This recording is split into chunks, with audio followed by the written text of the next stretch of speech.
It's the Illegal Elbow Show. What's going on, people? Thanks for tuning in. Another exciting episode of Illegal Elbow Show, number 7. Let's get down to it. Apparently, Dana White's a little pissed at Randy Couture. I don't know if you guys got wind of this or not. Basically, what Dana was saying was, he said, I'm kind of happy to be done doing business with Randy Couture. And his first comment I thought was kind of surprising when I didn't hear much about it. I heard he said, I think it's great that Randy Couture signed to be a coach for Bellator. So why does he think it's great? But here's why he says it's great. He said back in the day when Randy Couture, he was one of those guys that was just like a Matt Hughes, a Chuck Liddell. They were on a salary-based pay. You know what I mean? They were not really disclosing what they were making, but he was saying they were on a salary. So whenever they fought, there was still some kind of a monthly or weekly or whatever kind of a check coming in. I'm assuming their salary. So I mean, he's saying that's kind of pay they got. He was one of those guys. He would promoting and stuff just like Liddell and Hughes, and basically a company guy. You know what I mean? Then he says, and then all the shit happened with Affliction. All that bullshit went down, whatever it was, a year and a half or whatever, however long that was. I think it was about a year and a half, maybe 2 years. Closer to 2 years, maybe. I'm not sure. But I know it's somewhere around there. He said, so he wanted to come back after all that. And he said, okay, well, he said, it took me a long time to warm up to him again. You know what I mean? Doing business with him again. Dana says, his lawyer, who I can't stand, calling our lawyer every day saying, hey, we want to come back. We want to come back. We want the job again. We want to work with the UFC. And finally, after repeated times, I just said, yeah, and I give him the Fox deal. I guess Randy he's gonna give Randy the Fox deal, which maybe he's gonna do commentary on Fox or something. I'm guessing. You know what I mean? It's kind of vague. They don't really explain that. So he doesn't even finish his contract. He's got one more fight left, and he bails on the contract to go do this, to go sign to Bellator.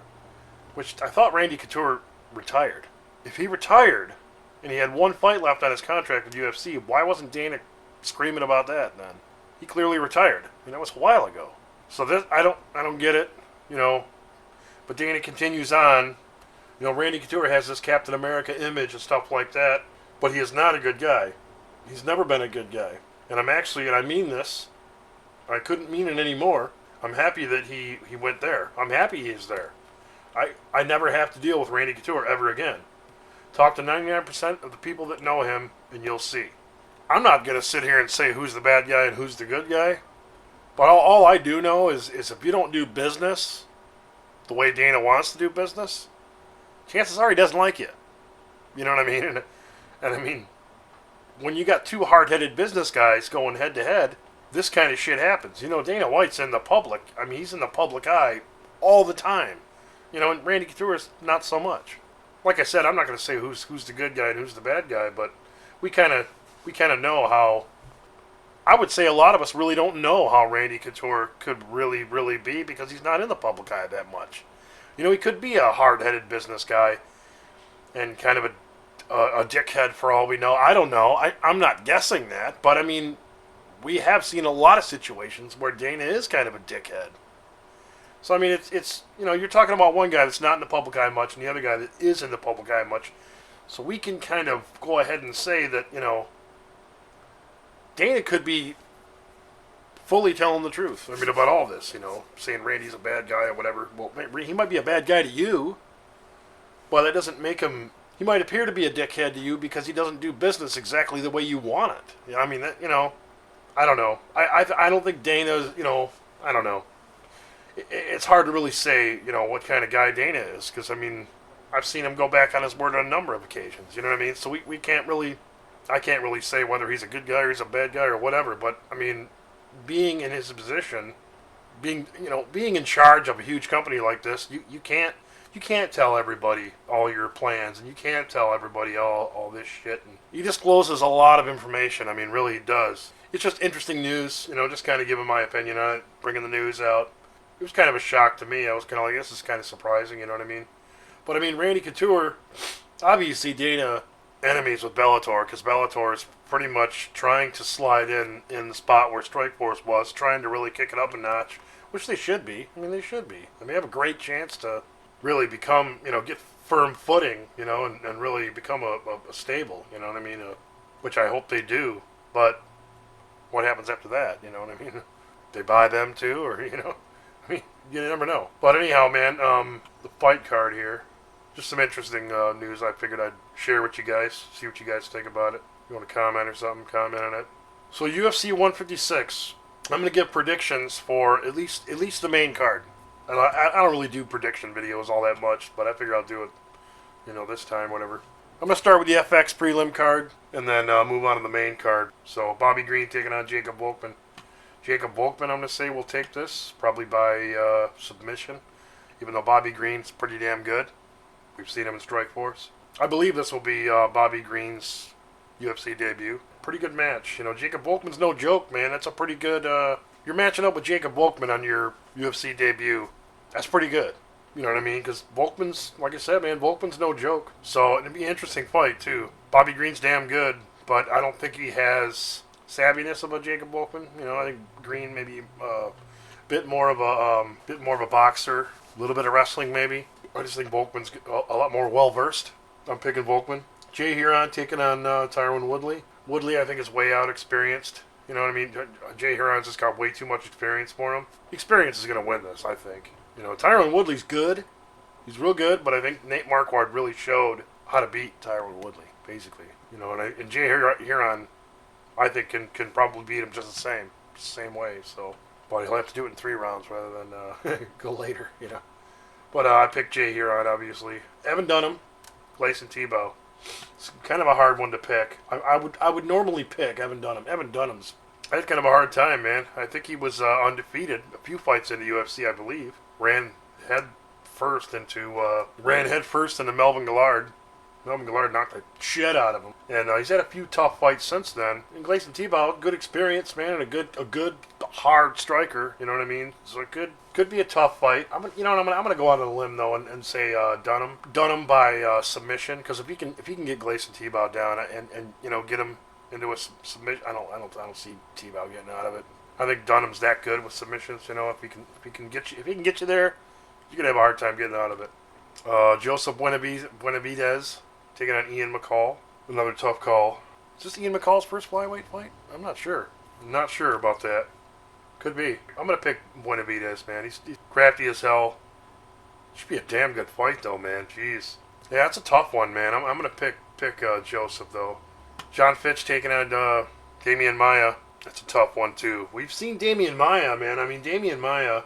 That's so weird about Damian Maia. You could see him kick ass one night and just get pummeled the next. It's I don't know. I don't see Damian Maia, really getting too crazy and knocking him out. Even though we've seen some fights where Damian Maia's, bringing some newly found striking, to a fight. I'm gonna go out on a limb and pick Fitch, because I think Fitch has got a lot to prove. Hopefully, he don't get knocked the fuck out and make me look bad. I mean, I picked Johnny Hendricks to win that fight anyway, but Fitch got rocked and mangled. I think Fitch will get it. Damian Maia, I think, is too on-off. A little bit of wishy-washiness going on there. Hopefully he gets that ironed out, man, because I think he is a really good fighter with what we've seen from him. I think he came into the UFC with maybe a loss or maybe undefeated. He's lost the top guys, man. Top guys, so... And obviously same with Fitch. Moving along here, Alistair Overeem taking on Antonio Silva. Alistair Overeem's first fight coming back in damn near a year. Said it before, man. He's got a lot to prove. You know what I mean? He's got a lot of fans to please. You know what I mean? It's like, dude, we were supposed to see you fight a long time ago, dude. Get your shit together and get fighting. Antonio Silva, I don't think really has. I don't want to insult the guy because, man, he could make a fool out of me. You know what I mean? We've seen Overeem get knocked out before, you know what I mean? I think it's a different Overeem today than the one that got knocked out in the past. So I mean, of course it's an all striking match, but in K1, Badr Hari, he did beat Overeem one year, and then Overeem came back and beat him. I don't know whether it's a knockout or not, but it was pretty damn close to it if it wasn't. I don't quite remember. But Badr Hari was kicking his ass. I don't want to compare Antonio Silva to Badr Hari as a striker. I mean, those are two different beings when it comes to, a K1 fighter and a MMA fighter. Antonio's able to get his hands on him. Maybe he can take him down, and hurt him. I don't know, man. I just don't see it. I think Alistair Overeem A lot of speed, a lot of power, and I don't think Antonio Silva is going to be able to. I don't think it's going to be a complete shutout, but I don't think he's going to be able to stop him. I think Overeem's just going to be. Overeem's going to overpower him. Basically, is what I'm saying. I'm picking Overeem for that fight. Antonio Rogerio, or Rogerio, like Goldberg likes to say. Antonio Rogerio Nogueira. Taking on Rashad Evans. I gotta pick Rashad Evans for this. Whatever, man. Nog brothers. Rogerio is more back and forth than any fighter I've ever seen. He looks pretty good in one fight, gets his shit knocked out of him the next fight. But that's the Nog brothers. Those guys can take a beating to no end, man. I mean, I think it's starting to catch up to Big Nog. It's starting to catch up to Big Nog because Big Nog is the kind of guy that you'd beat the living crap out of him in pride, and then he'd submit you. While you're beating his ass. Both these guys keeping it on the feet. I don't see it going to the ground. Not much anyway. Not in the beginning. And I think Rashad's just going to beat the crap out of this guy, I think. It may be a tougher fight than I know. Or a tougher fight than I predict here, but it could be a pretty damn good fight, but I don't know if I see it being a decision. Or I should say I don't know if I see it being a knockout or not. Maybe Rashad by decision. Aldo versus Frankie Edgar. I know some viewers might totally disagree with me on this, but Jose Aldo in the later rounds in his fight these guys are improving, constantly improving, especially guys like Jose Aldo and Frankie Edgar. They're constantly improving. But one thing I got to say is Jose Aldo in the later rounds against Mark Hominick was unbelievably tired. I mean, this guy was unbelievably tired, and there's no way that Mark Hominick's conditioning is any better than Frankie Edgar's. For that fight, looking at Frankie Edgar's fight with Gray Maynard, let's say, or even his fight with Ben Henderson, he was never tired, man. Through the entire stinking fight, he was never tired. I don't see, unless Jose Aldo is able to knock him out in the first 2 rounds, I don't see Jose Aldo. I see Jose Aldo maybe winning the first 2 rounds. Maybe. And then Frankie Edgar just smoking him with speed, takedown defense. I just don't see it happening, man. I don't see Jose Aldo. I see Jose Aldo wearing down in the 3rd round, having a hard time in the 4th and 5th, keeping up Frankie Edgar. Frankie Edgar taking the belt. That's what I see, man. That's if Frankie Edgar going down a weight class, which I think probably helps him, because of his size. I think he might carry an extra 5 pounds or something like that, when he was at 155.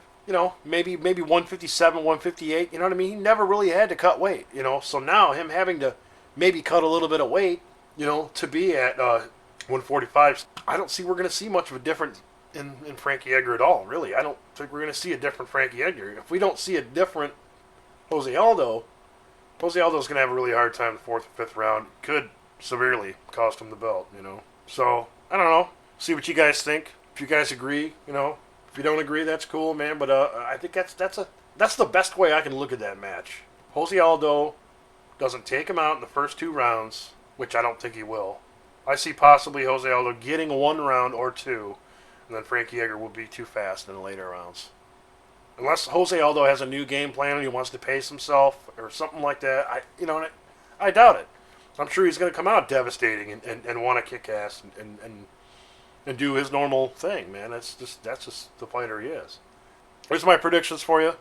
Hope you enjoy the show. See you at the fights. It's going to be a good one, man. Overeem's back, baby. Bam! It's the Illegal Elbow Show.